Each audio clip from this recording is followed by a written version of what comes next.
Estábamos en marzo, abril del 2020.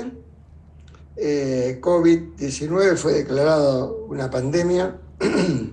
Nuestra primera reacción a esta situación fue hacer una revisión sistemática de la literatura, que es nuestra política permanente en todas las investigaciones. Y en esta revisión sistemática de la literatura corroboramos que había un número grande de publicaciones, la mayoría de ellas con 1, 2, 3, 20 casos descriptivas. Por lo tanto, tomamos la decisión inmediata de que era imprescindible que se hiciera un estudio multicéntrico que comprendiera las distintas poblaciones de riesgo, que tuviera una característica fundamental, que tuviera un grupo control. Y este grupo control es lo que determina la gran diferencia entre las investigaciones que tienen un menor riesgo de sesgo y aquellas que tienen un gran riesgo de sesgo. Por lo tanto, la primera decisión fue comenzar a producir el estudio que se llamó Intercovid, que ya lo vamos a describir en un minuto, y en el cual comparamos con embarazadas sin el diagnóstico de COVID, o sea, un grupo que tenía la enfermedad y otro grupo que no tenía la enfermedad, que era el grupo control. Por lo tanto, inmediatamente descartamos la posibilidad de tener registro de casos, porque el registro de casos, que es obviamente útil y un recurso muy importante en algunas circunstancias, no es un recurso de gran valor en enfermedades emergentes, dado que no tiene la posibilidad de compararlo con, como dijimos anteriormente, como un grupo control. Por lo tanto, eliminamos la posibilidad de tener un registro de casos y decidimos tomar el camino de la parte más complicada y más difícil, que era tener un grupo con casos que tuvieran controles. Próximo. Siguiendo, inmediatamente después que tomó esta decisión, contactamos a aquellos centros de la red de Intergrowth y los grupos asociados, y de esa manera, y aquí un pequeño intervalo para agradecerles a todas las colaboraciones, sobre todo en la ciudad de Buenos Aires y en la provincia de Buenos Aires, donde un grupo de hospitales y de instituciones inmediatamente estuvieron entusiasmadas y motivadas de participar en este estudio, universidades privadas, públicas, instituciones nacionales de la ciudad, y nosotros extremadamente contentos, y yo particularmente contento que participaran, y inmediatamente nos pusimos a trabajar. O sea que desde ya le agradezco la participación de todas las instituciones y los colegas que participaron en el primer estudio de Intercovid, y como ya verán después, cuando lanzamos el segundo estudio de Intercovid de este año, también los volvimos a involucrar y ellos volvieron a responder y han hecho una contribución extraordinaria. Así que desde ya, muchas gracias a todos los miembros de SOGIVA y a aquellos que no lo son, por la colaboración y la gran contribución que han hecho todos los centros argentinos. La segunda cosa que hicimos en marzo del 2020 fue reclamar que aquellos ensayos clínicos controlados para las vacunas contra el COVID incluyeran las embarazadas. Las firmas farmacéuticas rechazaron eso. Nosotros le planteamos que era una decisión extremadamente equivocada, porque una vez que la vacuna se desarrollara, nos íbamos a encontrar con una situación aún peor. Una vacuna efectiva, si la vacuna resultaba ser efectiva, pero que no íbamos a tener evidencias de cuáles eran los efectos colaterales o posibles problemas con las embarazadas. Íbamos a tener a las embarazadas enfermas, la vacuna disponible, y no la íbamos a poder vacunar porque no había sido incluida en los ensayos clínicos. Las firmas farmacéuticas dijeron que no, que ni hablar de ese tema. Nosotros le dijimos que era totalmente equivocado, y sucedió, desgraciadamente, no porque nosotros tuviéramos la bola de cristal, sino sucedió de lo que era inevitable. Una vez que la vacuna estuvo desarrollada, no había evidencia de su posible riesgo durante el embarazo. Por lo tanto, hubo una gran reticencia, graves problemas. No les voy a relatar esto porque usted lo conoce mejor que yo, pero la realidad fue que hubo un gran problema y gran resistencia, dado que inicialmente las embarazadas no habían sido incluidas en los ensayos clínicos de la vacuna, que debían haber sido incluidos porque esta vacuna no tenían a priori ninguna posibilidad de tener efecto colateral durante el embarazo. Nuestra segunda actividad fue promocionar que los estudios clínicos controlados para distintas vacunas se hicieran, aunque fueran no en la embarazada, y le propusimos también que se hicieran las hermanas de las embarazadas o los hermanos de las embarazadas para tener un efecto y una inmediata evaluación global. Las compañías farmacéuticas nuevamente rechazaron esa idea porque cada una pretendía, y en verdad lo hicieron, seguir con sus propias investigaciones, con sus propias líneas de investigación. Nosotros, el otro elemento fue conseguir apoyo económico para estos estudios, lo cual no fue una tarea fácil, pese a que representaba el grupo de altamente vulnerable como las embarazadas. Pero finalmente todas las estrellas se alinearon y en abril de 2020, en abril del 2020, el 24 de abril de 2020, para ser más exacto, la Universidad de Oxford anunciaba que nuestro estudio global para evaluar los efectos de COVID-19 durante el embarazo había comenzado. O sea que 2 meses después, o prácticamente menos de 2 meses después de que nos pusimos en marcha, y de nuevo un agradecimiento a todos los colegas internacionales, y sobre todo en este caso los colegas argentinos, que inmediatamente se subieron al bote y comenzaron a remar en forma conjunta. Así que 2 meses después de que propusimos que había que hacerlo, estábamos en la calle, digamos, recolectando información. Próxima.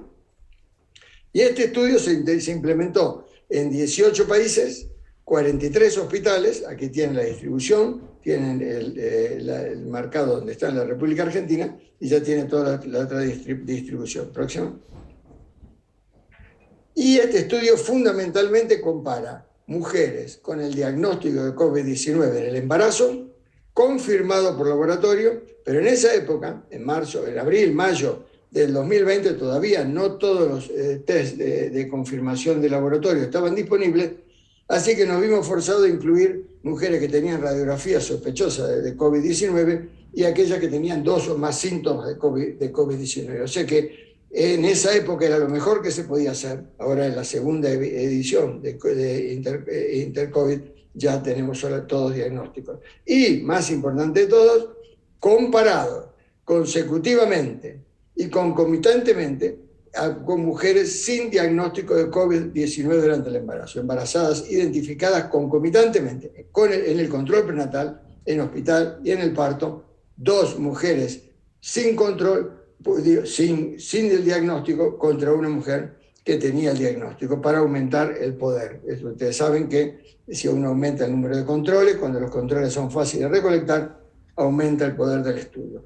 Por lo tanto, este es el punto conceptual fundamental de todas las investigaciones que hemos hecho y la única hecha en el mundo, comparando el grupo con el COVID con aquellas sin COVID inmediatamente después del diagnóstico, para tratar de, como ustedes ya saben, de reducir los sesgos de selección.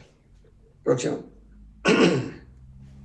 ¿Cuál es lo que íbamos a medir? Íbamos a medir el índice de morbilidad materna, un índice global, dado que no sabíamos específicamente qué era la posible patología que íbamos a encontrar, un índice de morbilidad severa neonatal, un índice de morbimortalidad perinatal, preeclampsia, que era en esa época ya se decía que COVID producía un síndrome parecido a la preeclampsia, había sugerencias, y el parto prematuro. Estos son los indicadores primarios, los outcomes primarios, y los secundarios son cada uno de los componentes del índice de morbilidad materna, morbilidad severa neonatal y morbilidad perinatal.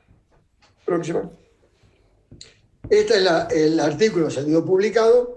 Ustedes, los colegas argentinos que participaron en el estudio, pueden reconocer su nombre ahí, si alcanzan a verlo.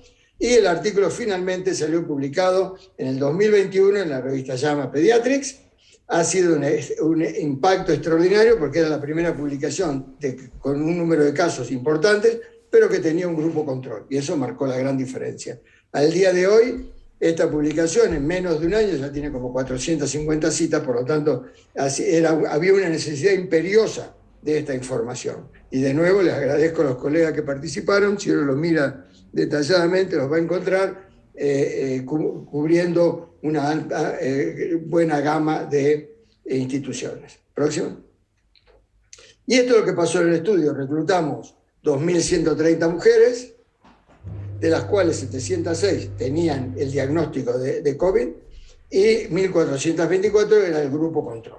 Por lo tanto, de estas, como ya les dije al principio, en esa época no había PCR para todas, no estaban disponibles y teníamos finalmente que 656 mujeres que habían sido confirmados con el diagnóstico de laboratorio y 50 que no tenían, que tenían síntomas, y después solamente 640 tenían el antígeno positivo, 12 el antibody positivo y 4 con signo radiológico. Por lo tanto, esto es fundamentalmente lo que comparamos, ¿no? Comparando aquellas que tenían 706, que tenían lo que era mejor disponible en ese momento, que era el diagnóstico de COVID, con las 1.424 que no tenían el diagnóstico de COVID. Y la pregunta fundamental es, ¿cuán malo era tener COVID durante el embarazo? Porque no se olviden que en abril, mayo del 2020 había una serie de personas, instituciones, individuos que decían, bueno, esto es una gripe, no hay ningún problema, no pasa nada, tranquilo, todo va a andar bien y eso.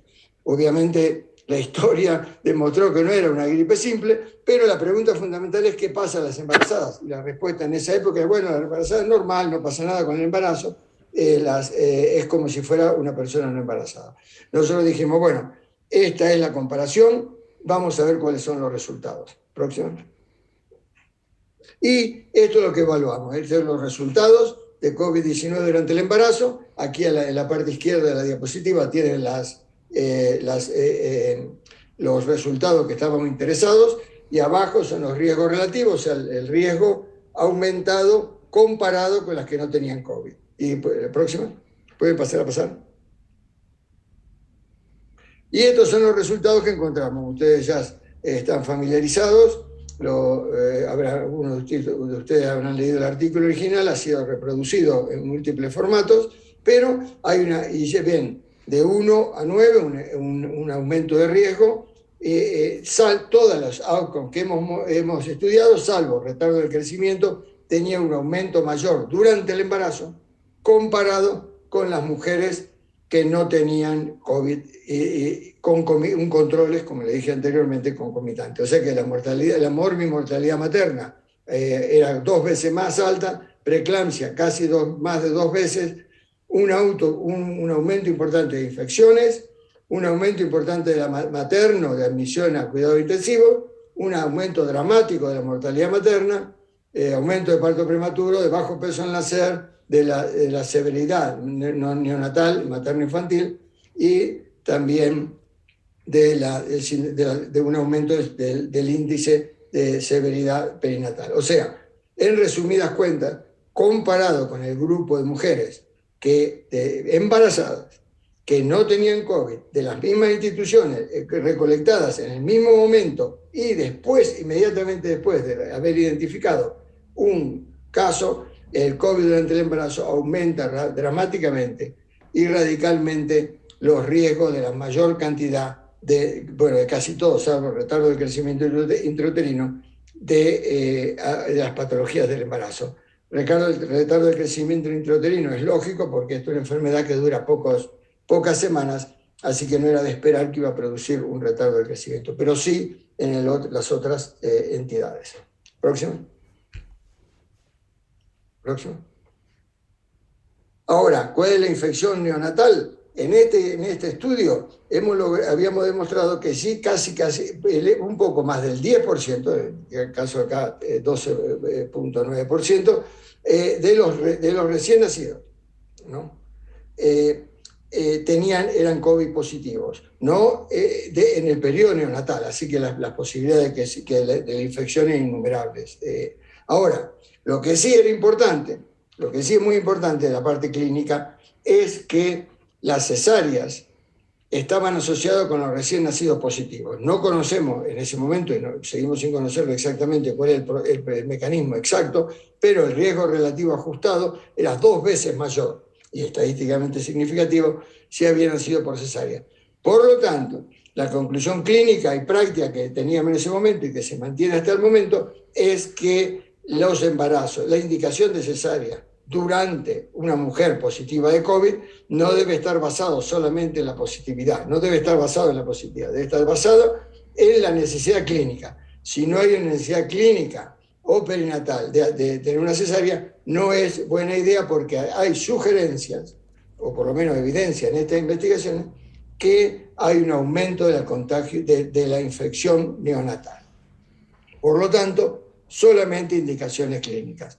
Y la otra medida y la otra evidencia altamente positiva para el cuidado perinatal es que la positividad de la madre con COVID no estuvo asociada con la lactancia exclusiva y los recién nacidos positivos. O sea, que la lactancia, cuando las condiciones de cuidado son siguiendo la normativa, y se hacen las protecciones conocidas por todos ustedes y aceptadas en el momento, no hay un aumento de la contagio positivo del recién nacido si tiene lactancia materna exclusiva. Por lo tanto, la buena noticia es no hay problema con la lactancia siempre y cuando obviamente se sigan las recomendaciones pertinente en este momento, y la otra cosa, no el uso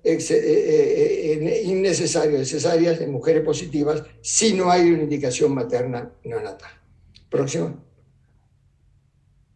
En resumen, hasta finales del 2020, principios del 2021, las conclusiones que nosotros tuvimos de esta investigación, que como ya les digo, en este momento era la más avanzada de todas, es que el COVID durante el embarazo aumenta el riesgo de mortalidad materna, morbilidad neonatal severa y morbilidad perinatal, mortalidad materna, preeclampsia, prematurez, comparado con embarazadas sin COVID-19. Y esto sigue siendo y permanece siendo la norma que fundamenta las acciones preventivas y de vacunación de las embarazadas hoy, en esa época, en el principio del 2021, y permanece actualmente. La próxima. Dos cosas se discutieron, y esto voy a ir rápidamente, pero ustedes lo pueden ver en más detalle si tienen interés. Dos cosas se discutieron en ese momento. Si la preeclampsia de qué manera la preeclampsia estaba asociada con el COVID-19. Nosotros publicamos recientemente, en septiembre del 2021, más o menos la respuesta a ese tema, preeclampsia y COVID, en este artículo, American Journal of Obstetrics and Gynecology, lo pueden ver, y que, la próxima, demostraba que las mujeres con preeclampsia tenían a la edad de diagnóstico, que es la curva roja, la pueden ver acá, es el riesgo de tener COVID positivo entre las mujeres que tenían preeclampsia y las que no tenían preeclampsia. Como ustedes pueden ver, las mujeres que tenían preeclampsia tenían una aparición más temprana y mayor de positivas comparada con las mujeres que no tenían preeclampsia. Por lo tanto, la preeclampsia promueve o precede a la aparición del COVID. Esa línea roja, como ustedes pueden ver, es mucho más temprano, sucede el diagnóstico de COVID más tempranamente que si la mujer no tenía preeclampsia, que el diagnóstico de COVID obviamente aparece a lo largo del embarazo, porque la infección con COVID, la infección y la enfermedad no está relacionada con que tenga preeclampsia o no. Solamente las no preeclámpticas no tienen ninguna relación, porque la distribución a través de los meses del embarazo es al azar. En cambio, las mujeres con preeclampsia tenían un aumento. La próxima. Esto nos llega a concluir que la preeclampsia está asociada con COVID durante el embarazo, está asociada independientemente y en forma aditiva con otras patologías maternas o neonatales, es un factor de riesgo para COVID y que el COVID no está asociado etiológicamente con la preeclampsia. La preeclampsia es un factor de riesgo para COVID.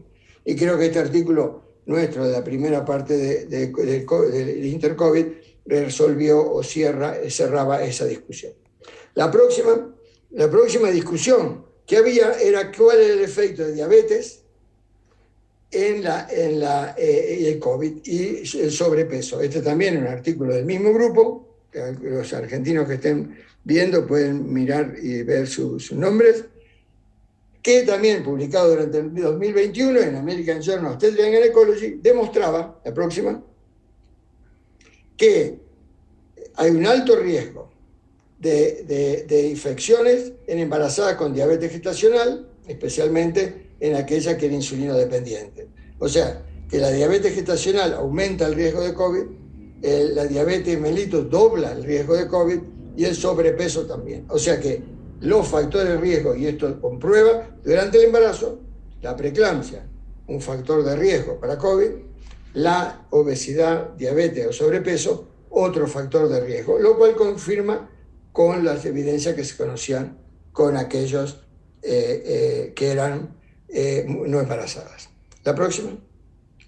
Ahora, en resumen, ya se los vuelvo a repetir, el COVID-19 eleva los riesgos de todas estas patologías, preeclampsia y parto prematuro. Preeclampsia aumenta el riesgo y consecuencia de COVID-19, y diabetes y obesidad en el embarazo aumenta el riesgo y las consecuencias también de COVID-19. Por lo tanto, la próxima, esto ha sido el concepto fundamental y la evidencia fundamental para que la vacunación, al reconocer el grave riesgo de COVID durante el embarazo, el grave riesgo de COVID en su versión inicial, en la primera variante, y esto, dado el bajo riesgo de la vacunación, para recomendar fuertemente, y afortunadamente la gran mayoría de los países lo han adoptado, la vacunación contra la prevención del COVID durante el embarazo. Y eso está basado, primero, que en otras vacunas similares eran seguras durante el embarazo. O sea que eso, las grandes discusiones y elaboraciones sobre los riesgos no estaban fundadas porque no había ninguna evidencia previa. La segunda cosa lógica es que las vacunas son efectivas, o eran efectivas en ese momento, que complicaciones como las trombosis y eso eran posibles, obvio, todas cosas son posibles, pero eran extremadamente muy raras y casi nunca durante el embarazo. La otra cosa es que la vacunación durante el embarazo no afecta a la fertilidad, no produce abortos espontáneos, no produce complicaciones neonatales y fundamentalmente previene los riesgos de COVID durante el embarazo. Por lo tanto, no había ninguna discusión, no hay ninguna discusión, ninguna evidencia de que los beneficios, costo-beneficio o riesgo-beneficio de la vacunación durante el embarazo determinan que deben ser recomendadas con mucho entusiasmo.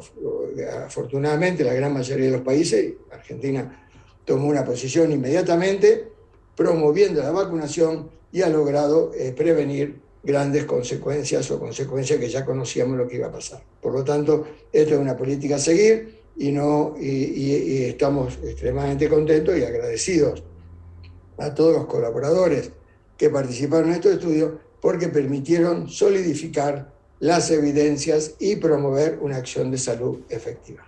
La próxima. Ahora, ¿qué es lo que pasa? En enero del 2022, un año y medio, casi 2 años después de nuestro primer lanzamiento, nos hemos confrontado con la situación de que las variantes del virus han cambiado y era necesario volver a reactivar nuestra red de investigación y los colegas, también los colegas en Argentina, y era necesario volver a reactivar para decidir y evaluar la magnitud del efecto de las nuevas variantes. Y las nuevas variantes, a principios del 2022, en enero del 2022, ya la variante de Omicron, en su variedad B1, era la variante generalizada y la causa más común de todos los casos de COVID era a partir de, en diciembre, fue identificada, a fines de noviembre fue identificada la nueva variante, en diciembre comenzó a producirse el recambio de las variantes anteriores, Delta, y producirse el recambio a Omicron. De manera que lo hemos determinado ya y está, digamos, es de dominio público, para principios de noviembre, pero para principios de enero de 2022, la gran mayoría de los casos, por encima del 80% de todos los casos, por lo menos en los países donde nosotros habíamos hecho el primer estudio, ya reconocían la variable Omicron como la variable predominante.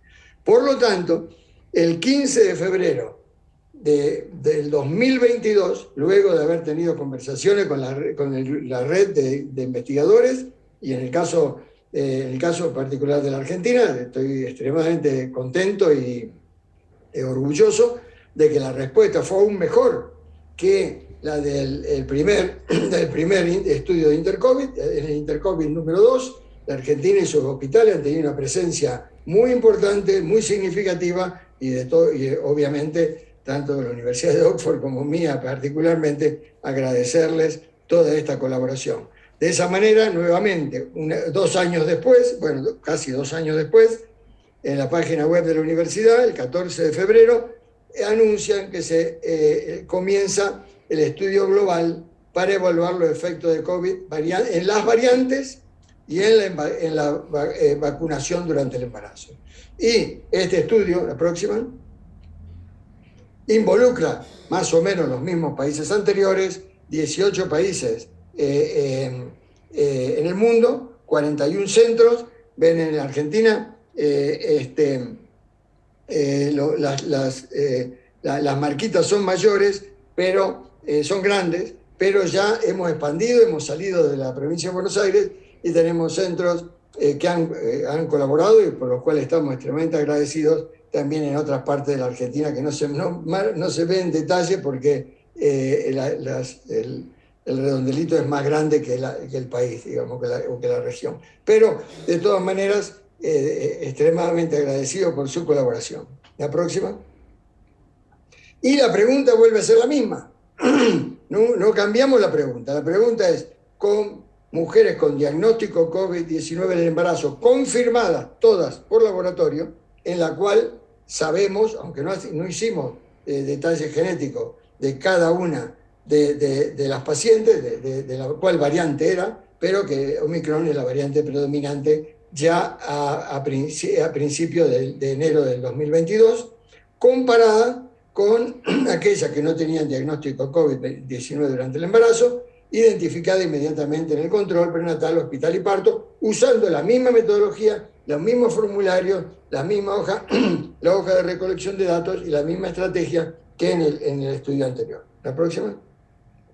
Y para, digamos, como esta invitación que tenía este congreso, y para darle algunas pistas de la dirección de los resultados, el estudio terminó, empezó, como les mostré, en febrero, duró marzo, abril, mayo, y en fin del 30 ahora, el 30 de mayo, se cierra, 3 meses, febrero, marzo, abril y mayo, que 3 meses y medio, de recolección, se cierra el estudio y ya en junio tendremos los resultados. Esto es lo que les voy a mostrar ahora, algunas cosas preliminares para que tengan idea de más o menos, pero que no son los resultados finales porque todavía no todos los estudios, no todos los casos han sido incorporados.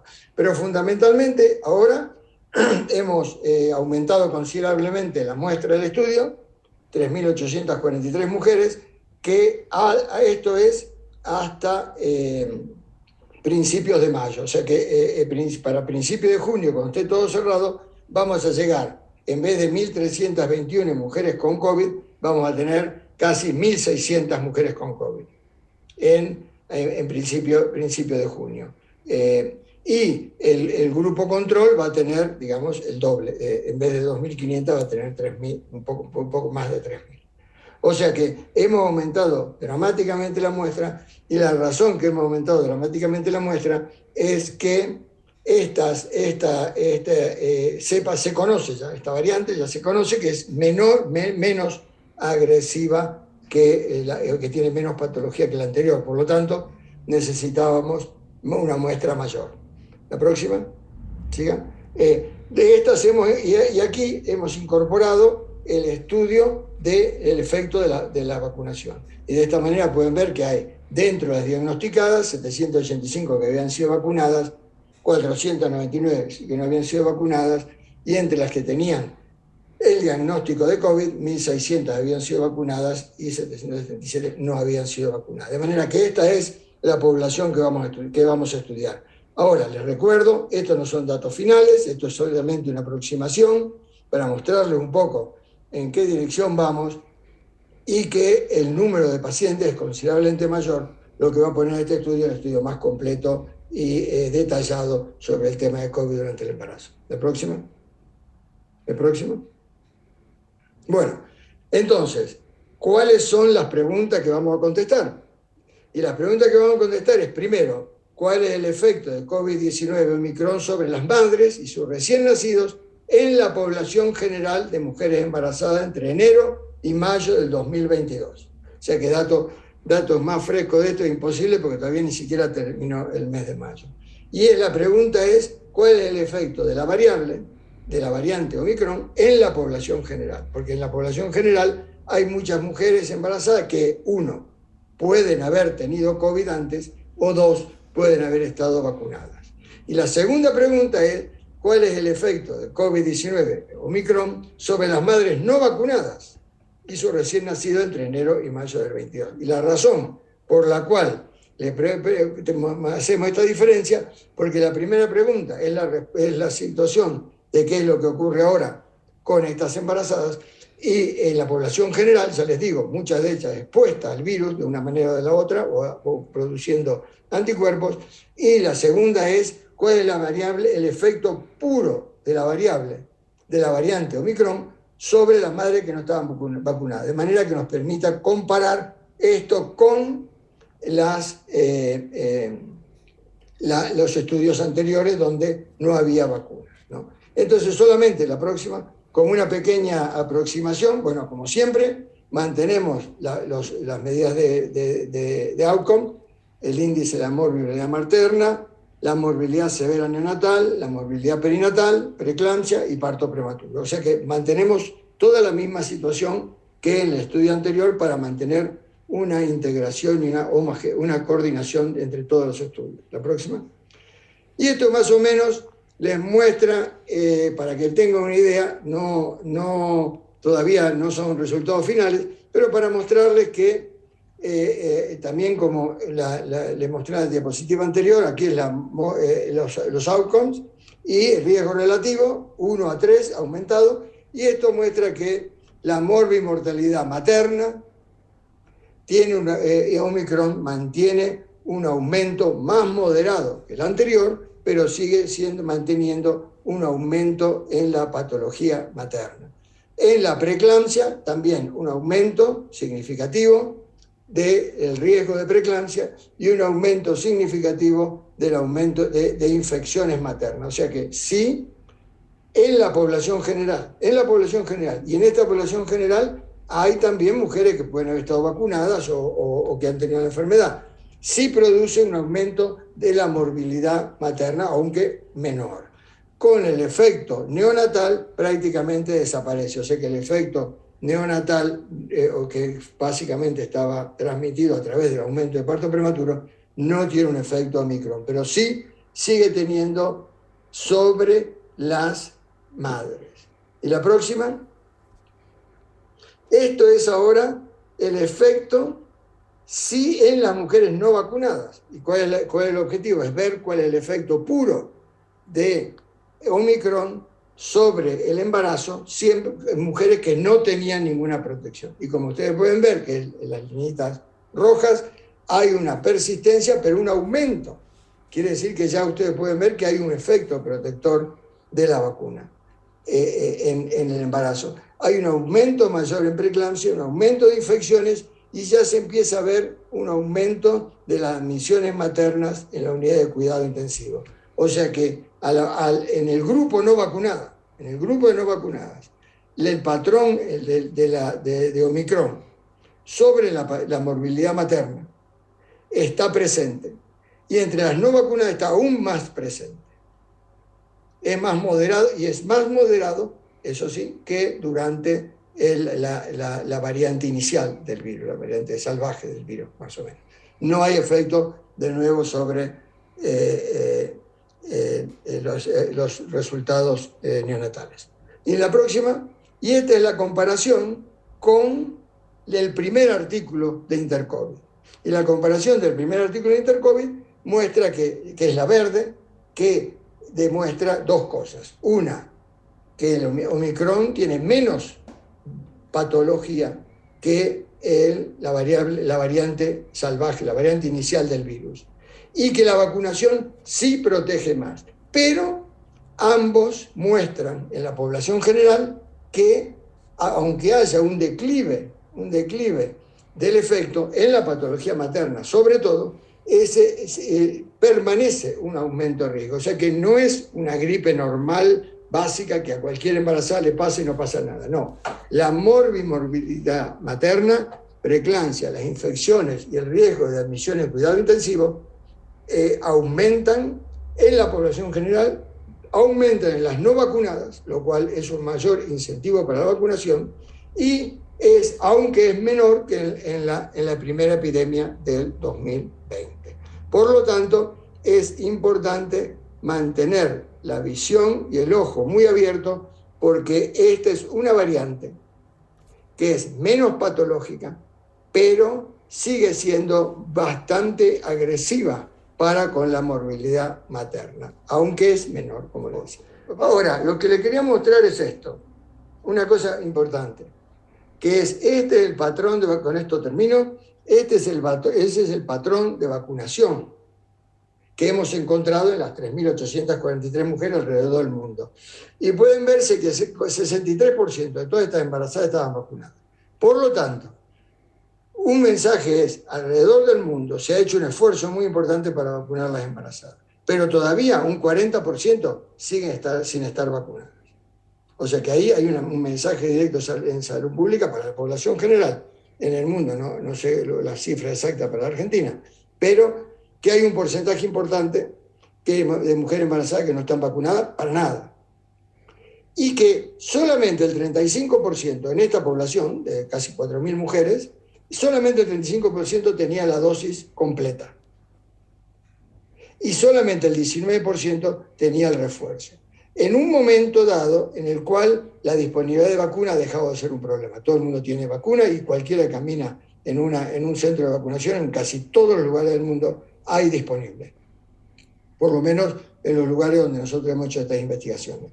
Por lo tanto, el primer mensaje que le quería decir es que hay un 40% en general, en la Argentina puede ser más o menos, eso no lo puedo afirmar, no tengo esa cifra, pero sí hay un porcentaje importante en todas las poblaciones de las mujeres que no están vacunadas.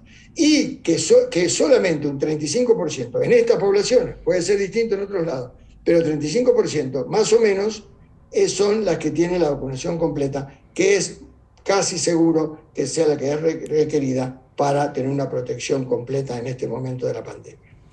La próxima, para terminar, le quiero dos recomendaciones. Una, el grupo de Intergrowth y el estudio de Intercovid ha producido un curso específico para el efecto de COVID-19 en el embarazo, el parto y el periodo neonatal. Gratis, online, lo pueden estudiar y bajarlo en ese link de esa página web. Lo pueden copiarlo si quieren, sacar una foto, lo que quieran, y tomarlo. Se los recomiendo. Es una actualización muy buena, simple, buena, bonita y barata, como dicen. No hay que pagar nada. Si tiene un curso, tiene un examen final, si pasan el examen final reciben un certificado que han pasado el curso. Pero creo que es una muy buena medida para estandarizar y que todo el mundo hable lo mismo del problema de COVID durante el embarazo. Próxima. Ahora, con esto termino.